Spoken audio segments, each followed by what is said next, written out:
Bien, señores, buenos días. Hoy es viernes 15. Antes de iniciar las efemérides de hoy, quisiéramos decir que estamos entrando en una etapa bastante diferente de la historia de la noticia. Nosotros tenemos que preguntar, ver si hay algún mecanismo para tú poder enterarte de lo que está ocurriendo, sobre todo nosotros que salimos a las 5 de la mañana. Otro atentado en Londres. Sí. Otro problema. ¿Qué jovencita estamos hablando? ¿De qué niña estamos hablando? Esa es una pregunta que uno se habla. La de San Francisco, la que dejaron abandonada en el hospital, la que le encontraron una pistola en la mochila ayer. Es decir, hay una... ¿y cómo es posible si tenemos 20 años hablando de desarme? Todos los días aparece una noticia de que se está probando un misil transoceánico. Entonces, creo que antes de comenzar, cuéntame de Londres. Bien, aquí vemos que hubo una explosión en un vagón del metro que dejó varios heridos y se investiga como incidente terrorista. Las agencias nos dicen hechos más recientes que fueron 18 los heridos en total y que fue ninguno grave. A las 8:20 de la mañana, horas locales, estación Parsons Green, distrito de Fulham. Autoridades están trabajando la presunción de que se trata de incidente terrorista muy temprano para saber qué causó la explosión, aunque algunas personas llegaron a ver dos bultos sospechosos en el lugar precisamente. Las primeras imágenes hablan de un balde, de una cubeta incendiada, como la pueden ver ahí, y que el dispositivo no detonó como estaba previsto por los aparentemente, porque quizás no fue una explosión tan grande como para la cual fue creado. De hecho, algunas imágenes más recientes lo que nos muestran, nos muestran precisamente que el vagón está íntegro, es decir, las imágenes nos hablan de que no hubo una destrucción prácticamente de la infraestructura del tren, pero que sí que fue detenido y se causaron heridas a las personas. 18 heridos no graves en este hecho y un artefacto que detonó, tal vez como no se esperaba, pero el otro que fue detonado controladamente. Bien, yo creo que esa discusión que se tiene todos los años sobre algunos deportes, si se incluyen o no se incluyen en el deporte olímpico, yo creo que ya hay una serie de actividades humanas que se están llevando a cabo, que vamos a tener que dejarla ya de comentar nosotros y pasarla a feliz de escena como deporte. Por ejemplo, matar mujeres se ha convertido en República Dominicana casi en un deporte. El problema de las niñas... Sí. Es que es sorprendente la cantidad de hechos en los cuales son involucradas jovencitas y menores de edad que lamentablemente protagonizan muchos hechos noticiosos. Mire lo que pasó en Palo Blanco de Jarabacoa, una muchacha que encuentran con una pistola y con un cigarrillo dentro de la mochila, y estaba cargada el arma, una 9 milímetros. Lo que pasa es que el mundo no puede hacer una agenda conjunta. Veo que todos firman un acuerdo para desarmar, pero todos se arman, firman un acuerdo para mejorar el medio ambiente, pero todos lo empeoran. Todos hablan de que los países deben de manejarse con transparencia y sin corrupción, y todos los años eso es más frecuente en mayor cantidad de naciones. Entonces, yo no sé, yo realmente pienso que lo mejor es leer la efeméride. Usted está pasando igual que a mí. Es que estamos viviendo una nueva normalidad y no nos hemos dado cuenta. Porque yo le pregunté los otros días, bueno, a la magistrada procuradora de los niños, niñas y adolescentes, Rosana Reyes, le pregunté yo, ¿es que yo estoy quedado o es que ya es normal que una niña salga a las 11 de la noche de su casa, una muchacha de 16 años? Pero hay otras cosas. Hay otras cosas. Si la niña no tiene su primer novio a los 15 años, también es una persona anormal. Sí, esas niñas, tú a los 15 años tienen que llevar el novio a la casa y ven acá, ¿y qué te pasa? Tú eres una niña rara. Pero vamos a decirte otra cosa. José Cuello en el martes nos dijo a nosotros que la Academia Real Española de Lengua, la que rige el idioma que hablamos, sí, está coqueteando ya con lo que... con los mensajes de texto, disparate. Con los mensajes de texto abreviados, esa cosa que la gente acorta la palabra. Yo no le digo abreviado, es el idioma de los analfabetos.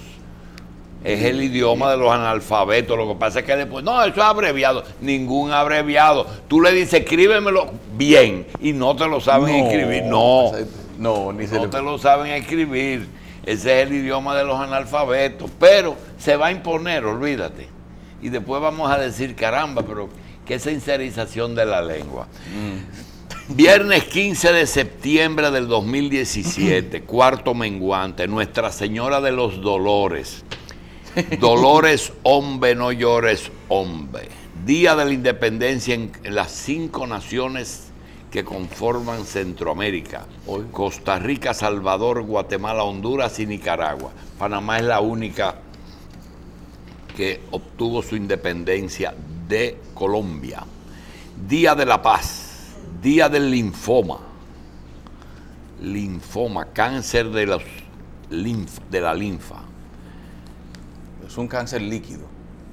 El otro líquido que no es sangre. Nada más hay 2 soluciones líquidas en el cuerpo. Bien, señores, un día como hoy nació Rodolfo Rincón Martínez, médico. Fue ministro de Hacienda y director de Bienes Nacionales. Muy popular, por cierto. Me sorprendió por ser uno de los funcionarios de Balaguer más populares. ¿Por qué? Porque durante su administración Balaguer construyó los más interesantes y caros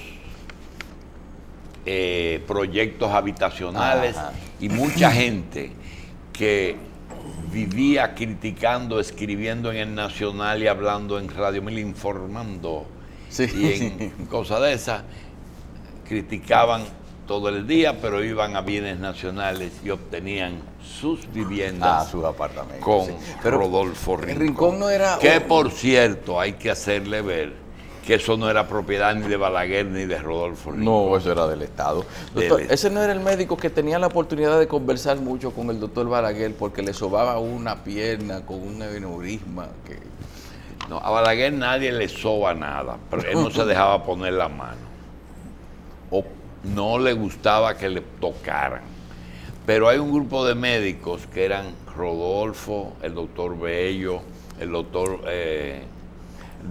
Dunlop, que ellos le tomaban la presión a Balaguer, pero cuando veían que Balaguer estaba enfermo de verdad, entonces hacían 2 cosas. Llamaban a Guaroa para que se lo lleven para Miami. O buscaban algún médico dominicano como Fernando Ariza, como William Hanna, de los médicos de verdad. Sí. Porque ay, doctor. A él no le gustaban los médicos políticos. No, porque él sabe que esos médicos estaban ahí. No, yo recuerdo una declaración. O médicos políticos de otro partido. Sí. Era los que venían de emergencia. Sí, sí, exactamente. Una declaración que sobre la salud de Balaguer. Un día frente a la casa de Balaguer entrevisto yo a Charles Dunlop, y sabe la respuesta que me dijo, que el genoma de Balaguer es bueno, me dice, que era un asunto de genética. Rodolfo Rincón, Rafael Leónidas Abreu, diputado del PLD. Hay un obispo que se llama Rafael Leónidas y Felipe otro que se llama Kennedy. ya estamos viviendo otras cosas, ¿verdad? Sí. Que Cristo viene. Cristo viene. Cristo viene. Usted sabe que, a propósito de los nombres, no solo por la gramática. ¿Sabe que por Giovanni Sánchez, la bloguera cubana, fue que yo vine a entender el fenómeno de que ella, su blog se llama Generación Y, porque era la tendencia de una generación a poner nombres de raíz soviética. Mira, a propósito de llamar médico del otro partido y de raíces griegas y latinas, tú sabes que cuando uno se pasa el día hablando una pendejada, a veces sueña con eso. Y yo tuve al final de la tarde una tanda con una persona de Alianza País, del doctor Moreno. Sí. Entonces me estaba diciendo de las cualidades, digo, no me lo tiene que decir, el doctor Moreno es una persona que ya merece dirigir la nación. Y entonces estábamos hablando del doctor Moreno. Resulta que yo soñé que el doctor Moreno era presidente con Bacho Roja Tabar de vicepresidente. No. Sí, señor. Por suerte que desperté. Pero eso fue una alianza. Oh, pero la de Huesin fue peor. ¿Con quién fue? O con don Con Antonio Guzmán. En las elecciones del 74. Ay, Dios. Se presentaron juntos. ¿Verdad? Esa alianza como de gente que uno nunca se Domingo Liz, escultor y pintor. Sigo. Alberta Lora Flores, propietaria de la farmacia Liamia Pharma. A mi querido amigo Tony Rodríguez en El Cercado. Ruth Domínguez. Félix García. Felito García cumpleaños. Abrazo a Felito. Adriana Elizabeth Torres y Duval. Hoy recordamos a nuestro amigo y profesor Mario Tolentino, neurólogo, jefe de servicio de neurología, profesor, hijo de Vicente Tolentino, hermano de Hugo y esposo de Marianne Sulfrid de Tolentino. Silvano Quesada fue pitcher de las Estrellas y el dirigente político vicepresidente del Partido Revolucionario Socialdemócrata, quien junto a Atuey de Camps y a ¿cómo se llama el actual vicepresidente? Fundaron el Partido Revolucionario Socialdemócrata con Atuey. Es Mavi. Mavi. Este es Mavi. Sí. El otro es, ay Dios mío, Rafa Gamundi. Rafa Gamundi. Bien, señores, eso es lo que tenemos hoy.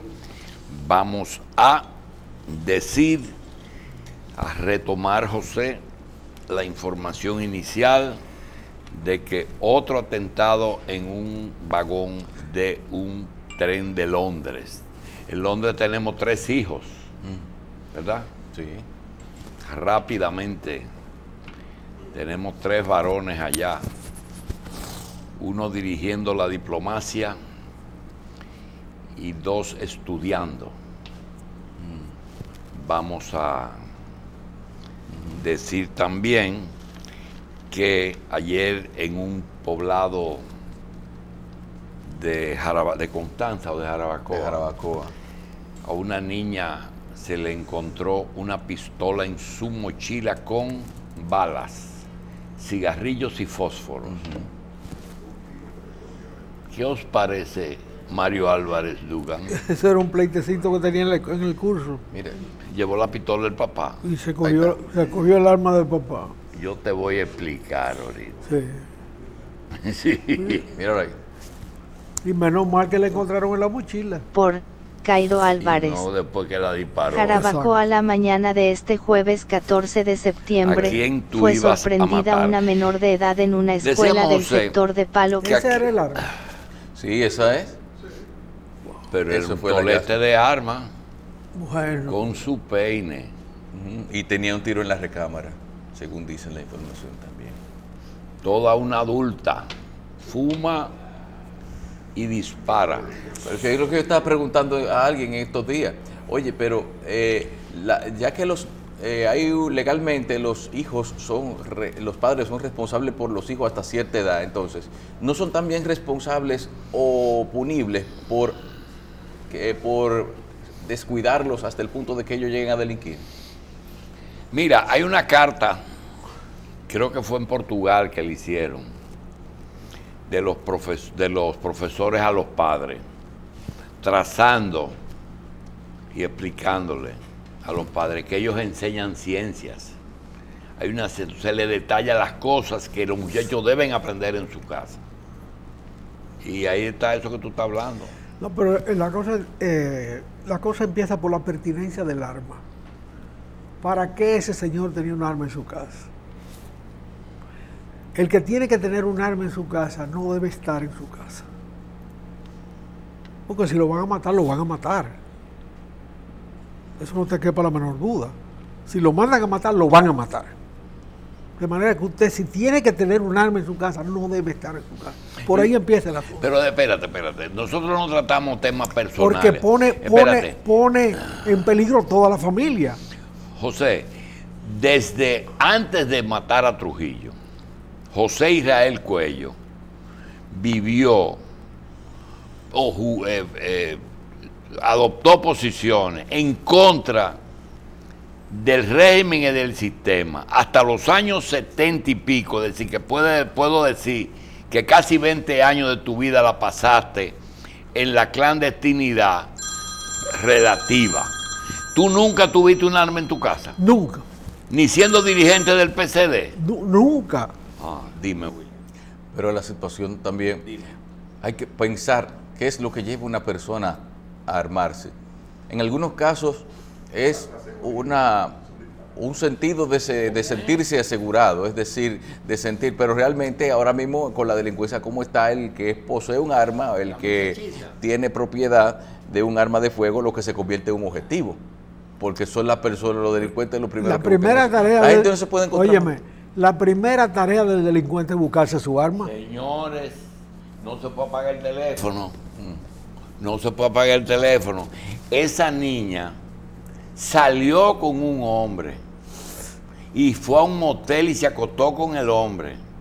Y el hombre se le quedaron los cigarrillos y la pistola en el motel. Y ella lo recogió y se lo llevó, lo puso en su cosa para entregárselo después de la clase. Ay, se fue para la escuela. Sí.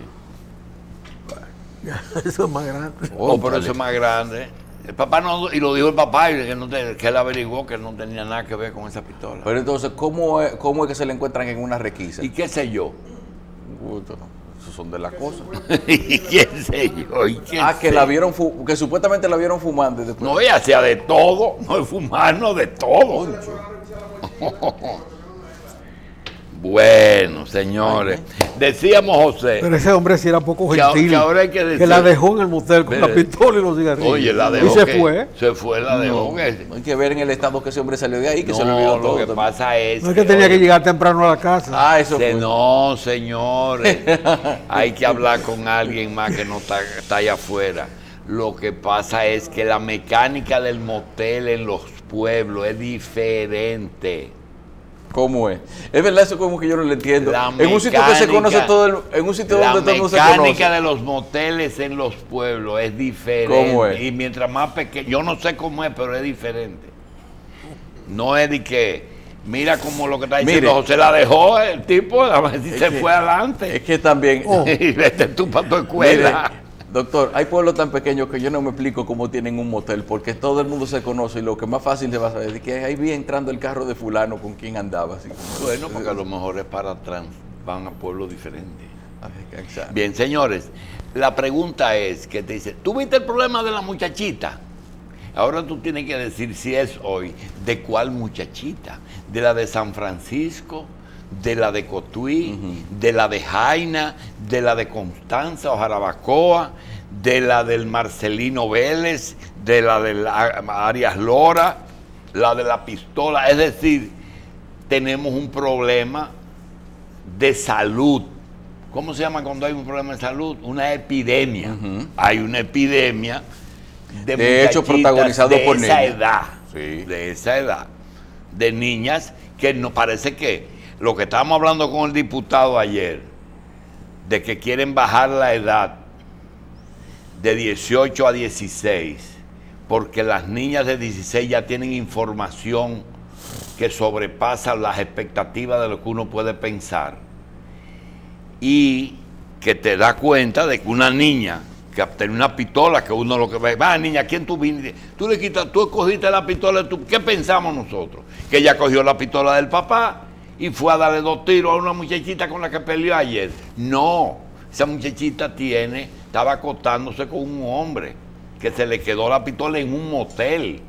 La otra muchachita salió a las 11:30 de la noche de su casa con 2 amigos. A las 11:30, esa era la hora de salir. Pero en ese caso... Antes nosotros íbamos al matiné a las 3 de la tarde. En ese caso de la niña que salió a las 11:30 de la noche, vete al expediente original, estaba cuidada, atendida por una abuela ciega. También.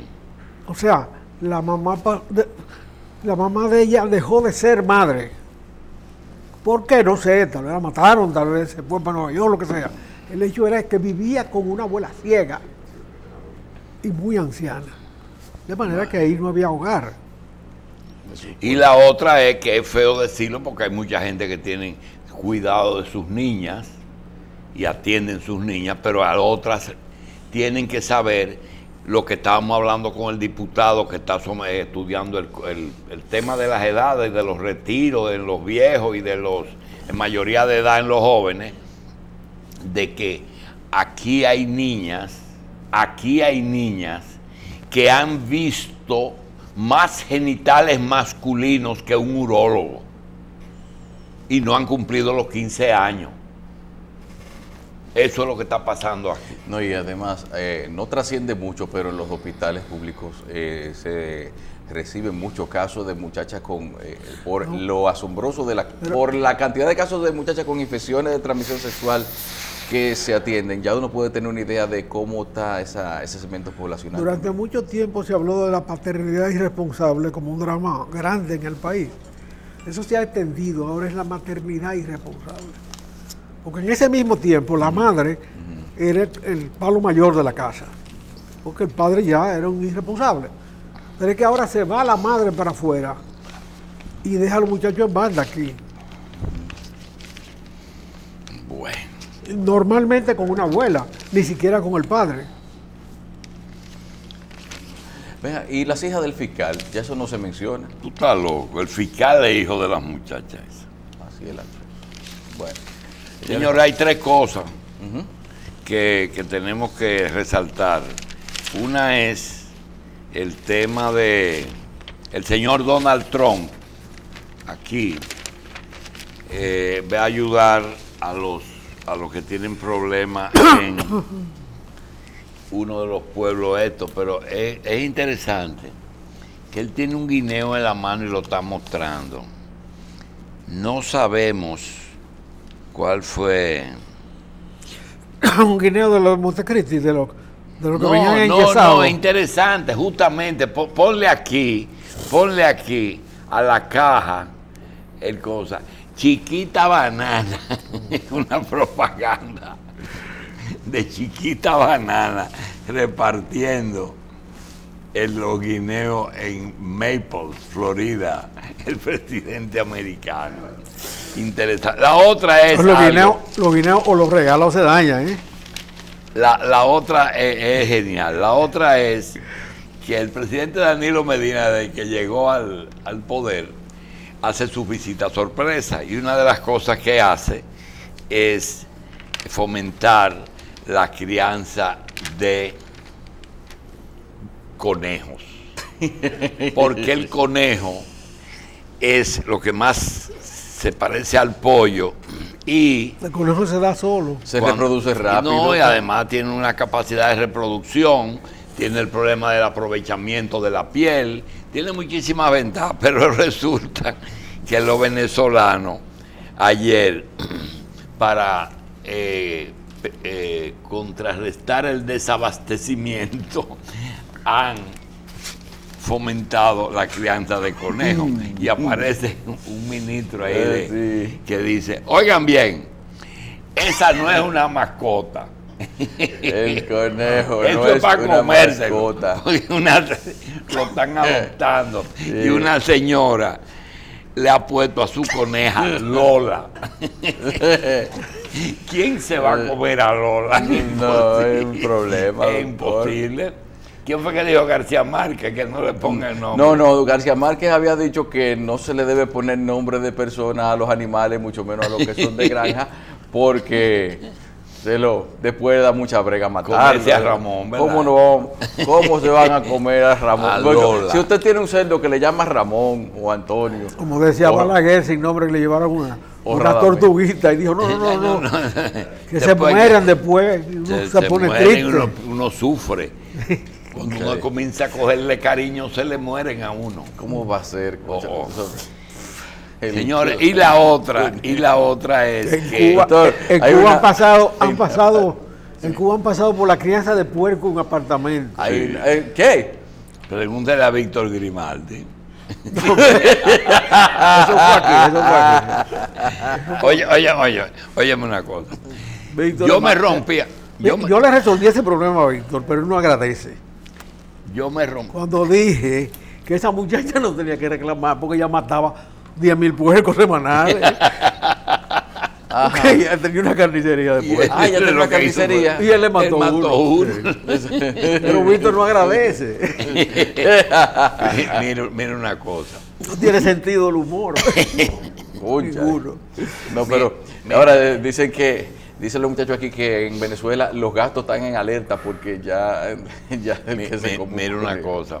Yo siempre me rompía la cabeza porque decía, caramba, ¿y cómo es posible que países que profesen la misma fe y que son islámicos, vivan en conflicto?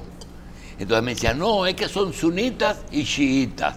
Bueno, uno es más radical que el otro, etcétera. Pero el cuento es el siguiente. Ayer se anunció que Arabia Saudita, que es muy radical en cuanto a cumplimiento de normas religiosas, ahí se da el caso de personas que han metido presa porque le han encontrado en su maleta de llegada a ese país Un jamoncito. 1 litro de whisky.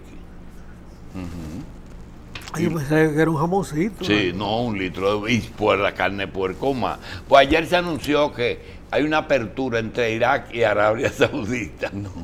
Sí. A pesar de que el gobierno es chiita en Arabia Saudita. Pero el mundo está en una evolución terrible. Vinicio Cerezo dice hoy que él aspira a la unidad de Centroamérica. Los 5 presidentes se van a encontrar en una cárcel un día de él. Sí. O sea, pero una unidad de Centroamérica, pero de presidente preso. De presidente preso. De pronto. Una cumbre presidiaria va a ser esa. Bien, señores, una invitación. El Congreso Internacional de Comunicación Política y Gobierno, Sociedades al Límite, de donde reiniciamos días 21 y 22 de septiembre del 2017. Eso es jueves 21 y viernes 22. Así es que estamos invitados a Sociedades al Límite, de donde reiniciamos. Gracias a Nidia Paulino Valdés y por la invitación. Congreso Internacional de Comunicación Política. Hay un grupo completo de estrellas que van a exponer. Ahí están. El patrimonio de un país tiene que manejarse como realmente es, que eso es propiedad de todos y eso hay que respetarlo. La corrupción se ha convertido en una epidemia, pero existen 2 elementos que a juicio mío, podrían tener más importancia que la propia corrupción, que son, número 1, haber vivido en una dictadura.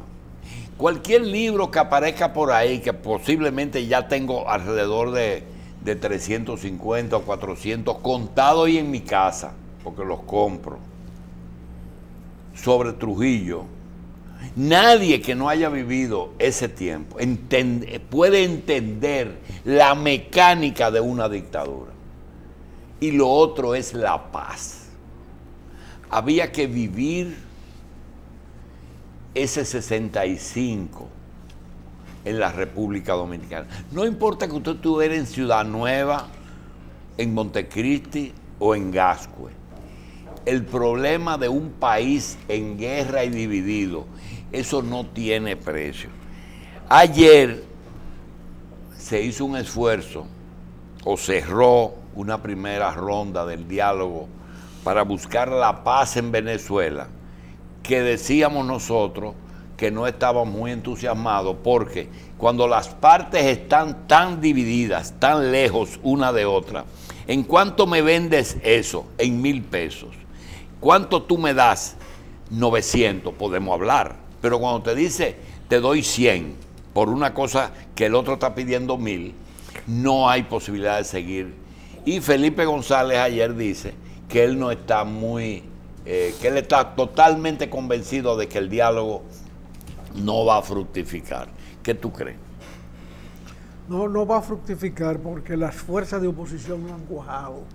¿No han? No han cuajado. Las fuerzas de oposición han tenido que ser creadas de la nada. No existían. Porque lo que dejaron Acción Democrática y COPEI fue escombros políticos. Eso fue una irresponsabilidad colectiva. Dos partidos importantes que pudieron haber estabilizado políticamente a Venezuela para siempre comenzaron a eructar sus candidatos. Y cuando ellos hicieron su punto fijo, ¿no fue una idea Fue una idea para desplazar a Pérez Jiménez. Pero luego, en el desarrollo de la idea, ellos no fueron capaces de renovar su liderazgo. Y lo digo porque el ejemplo de aquí está vivo. El ejemplo local está vivo. Estamos al borde de una desaparición del sistema de partidos. ¿O tú te crees que lo que se llama oposición a este gobierno políticamente organizado existe? No. El PLD recibió el endoso del Partido Reformista. Ellos no tienen ningún mérito. El Partido Reformista se endosó para allá. Quita el cheque, por atrás firmado, eso es suyo. Y Leonel Fernández muy hábilmente supo encajar lo que significa cualquier partido político en términos sociales en su partido. Y creó su facción. Ahora bien, Danilo ha replicado con el PRD. Con el PRD. Y ha absorbido el PRD, sí, fundamental. Ellos dos hicieron. Exactamente. O sea, eso que está ahí como PRM no puede ser. Eso no es partido. Eso es un cabo del PRD al cual no le ha tocado nada. Pero a cualquiera que le toque, para allá va. De lo cual él tiene un pedazo también. ¿Quién? Del PRM. Danilo. Claro, claro que sí. Claro. La aspiración de Danilo es cooptar al PRD. Y por eso le entrega posiciones muy importantes a sus dirigentes más señeros. Sí, pero el propio PRM, que tú dices que es una cola del PRD, tiene también un pedazo como PRM. También, de manera que el sistema de partidos de este país está al borde de la catástrofe total de Venezuela. Ahora, el Chávez no ha aparecido para catalizar un proceso de formación. El Che va para los chavistas, en contra de los chavistas. Exactamente. Ya. El Chávez no ha aparecido. O sea, quitando un poco de acidez, ¿tú crees que Cuba está llevando el proceso despacio, bien, pausado, como tiene que ser para Raúl después irse y dejar a Cuba tranquila? Que lo están haciendo bien la salida. Bueno, Raúl está entregándole el poder a los militares, el poder económico y social. A los militares. Pero claro. Entonces no es a la oposición. Raúl no tiene una mentalidad democrática, política, sino castrense. ¿O sí? Él le mantuvo el ejército a Fidel. Si hubiera sido por Fidel, destruye su propio ejército. Él mismo. Sí. Decía, allá hay ejército por Raúl. Raúl fue que preservó el ejército. Y a ese ejército le están entregando las propiedades. El turismo lo maneja una empresa que se llama Gaviota. Pero se puede decir que va a ser entonces una democracia militar, de ex militares. No hay democracia militar posible. ¿De dónde tú sacas que hay un guardia demócrata? El guardia sabe de patada y de atropello. Eso es lo que estudia y ejerce. Pero es que yo no visualizo ese gobierno entonces. No, ni nadie. No, nadie. pero es una réplica de lo de Rusia, pero militar. Ellos oscilan entre el ejemplo de Rusia y el ejemplo de China. Ajá. Pero no han definido un ejemplo propio. No hay un modelo propio de la transición. Hay elementos de uno, elementos de otro. Eso es una característica propia de la desaparición que usted dice que puede haber de un régimen de partidos. Es decir, si desaparecen los partidos, si ya no nos sirven para nada, ¿qué es lo que debe, en las circunstancias nuestras actuales, qué es lo que debería tomar su lugar? ¿Un movimiento civilista? ¿O se abriría la brecha para un régimen de fuerza? Mira, el régimen de fuerza no existe, la posibilidad en este país hoy no existe, porque la corrupción en los estamentos militares ha sido demasiado grande y nadie tiene vocación de poder sino de finca. Con una finca ellos se van bien. Bueno, tú has visto el escándalo de los tucanos, sí, hasta dónde ha llegado la corrupción en el manejo sí, de las compras de las Fuerzas Armadas. Se cuenta del presidente Fernández, se cuenta, yo no tengo testimonio directo de eso, de que él sostuvo la tesis, eso es público, de que con el dinero de la corrupción, el régimen de Balaguer, el que le entregó el poder a él, el que le regaló el poder a él, con los 30.000 millones que ellos estimaban, millones de pesos de la época, que son mucho más que los de hoy, sí, con ese dinero se podía desarrollar el país. Y aquí no hay tu tía que valga. Hasta que llegó una pregunta. Hay los guardias, ¿qué hacemos con la corrupción de los guardias? No, deja eso aparte. Y por ahí se desmadejó el país. Se convirtieron todos sus dirigentes en corruptos y peledeístas. Que permitir una parte de la corrupción le deja abierta la puerta al resto. Exacto. Tú no puedes dejar un pedazo. Tú tienes que establecer un régimen nuevo. Ahora, Fidel pretendió eso, para eso barrió con todo lo que significa el Estado. O sea, no fue solamente los partidos políticos. Se tragó. Los partidos se habían debilitado por la corrupción de Grau, de Prío y de Batista, que fue lo que precedió a la revolución. Ahora, se llevó la Constitución de paro. Se llevó el ejército tradicional de paro, lo sustituyó por un ejército de guajiros. Todos esos generales que están en Cuba son muchachos del monte que se le pegaron a Fidel en la guerra. Okay. Y que después lo mandaron a estudiar a Rusia y dieron a los generales a los generales activos de hoy. Entonces, pero es un nuevo estamento militar, no el viejo, del viejo no queda nada. Pero se llevó las clases sociales y se trasladaron íntegras a Miami. Se llevó las religiones, se llevó toda la estructura económica del país. Todo. No fue a los americanos que le quitó los ingenios, no. Hubo un momento que en Cuba era un delito vender una china en una esquina. En Cuba fui testigo de esta situación, en una casa donde yo vivía. Había un solar que no se construyó en esa urbanización. En ese solar llegó un señor y comenzó a sacar piedra. Y que sacó toda la piedra. Comenzó a mover la tierra. Y un buen día tenía una cosecha de lechuga y tomate. Nosotros que estábamos en una casa de seguridad, le comprábamos lechuga y tomate, porque la que llegaba a la casa de seguridad llegaba María por los formularios burocráticos. Era fresca. Esta era fresca, como debe ser, ¿verdad? Pero había un jefe de la aviación que vivía en otra casa por ahí mismo, que la señora compraba la lechuga y la cosa. Sí. Hasta que alguien se dio cuenta que había un delincuente produciendo ahí. Que había una persona con una empresa privada. Exactamente. Y un día barrieron con ese pobre hombre que no le hacía daño a nadie. Hombre. A ese nivel se llegó en Cuba, A ese nivel se llegó de liquidar la propiedad, toda propiedad privada, vida y por haber. Bien, señor. De manera que si tú para tú construir de nada es más difícil que construir sobre algo que existe. Claro. Vamos a hacer una pausa, regresamos de una vez.